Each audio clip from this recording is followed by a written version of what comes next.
What's up, y'all, and welcome back to Wi-Fi Finance, where we cover all things finance. I'm your host, Roger, and in today's video, I wanted to highlight what I wish I knew when I was in the market for a car. Just a side note, everything I'm about to say is my own experience. I am in no way a financial consultant. I recommend if you have any questions or need guidance, please reach out to a professional. With that being said, before we get started, you know what to do. Smash that like button and subscribe so you don't miss a thing. Without further ado, let's get on into it.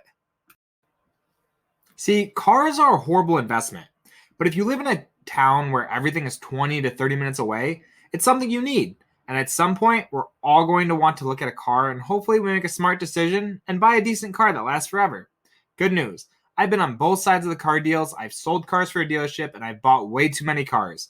So I have some life experience behind what I'm saying. And if you've paid any attention to the news recently, you would know that the market for cars right now is not great. According to Kelley Blue Book, a worldwide microchip shortage has had automakers building fewer cars than they'd like.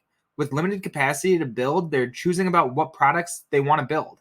As Cox Automotive chief economist said, the companies are focused on building more expensive models and configuring to maximizing revenue and profits per sale. In short, it's a horrible time to buy a car.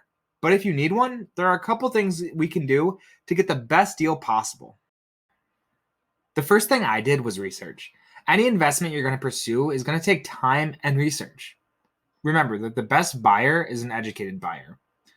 So look at Kelley Blue Book, shop different dealerships.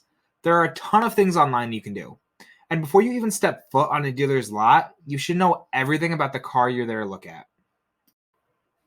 The best known secret in the car market is that you can't be afraid to walk away. If you're not going to get the deal you want, then you have to just walk away. And that may be hard, but we have to have that mindset going in and remember that. The dealership goal is to make you make an impulse buy, and we don't want that.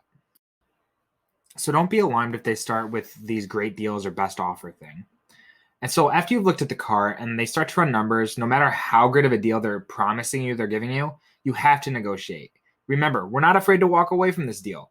So lowball them because they're trying to lowball you and make the most money they can. And because we've done our research in the first place, we're able to negotiate and back up our negotiation price with facts about why their price is too high and why we know that it should be lower.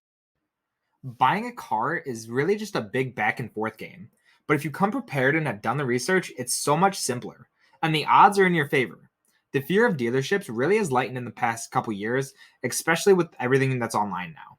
So check Kelley Blue Book, look at Auto Trader, use your resources. I almost forgot. Do not buy a car without looking at Carfax or the history of the car. Coming from somebody that worked at a dealership, the Carfax or the history can tell you so much about the car and might even be able to tell you whether you should walk away from that car or if it's a decent car to purchase. Speaking about purchasing versus leasing, in my early 20s, I purchased a used car that was 3 years old and had low mileage. To me, it made more sense. It's already depreciated enough, it's still under factory warranty, and it should last me a very long time. I also drove 17,000 miles a year, so it makes a little more sense for me to purchase versus leasing. When you lease a car, for those of you that don't know, you're basically renting the car for 2 to 3 years and making payments on it, and then at the end of 3 years, you have some options. You can turn it in and pay a fee, or you can buy the car outright for the residual value, which is really just what the car is worth minus the depreciation. Or you could trade for a new car. The nice thing about leasing is you typically have a little more options, but there are a few more risks with that option. If you want to know more about more insights about buying or leasing, drop a comment below that says more car vids so I know you guys want more. Well, that's all I had for you in this one. Thanks for sticking around, and if you enjoy this video and want to see more like it, make sure you click that like button and subscribe. Don't forget, tell your mom, dad, uncle, aunt, third cousin, really anyone that wants to come check out my channel. And don't forget, we're all in this together. Until next time, have a good one.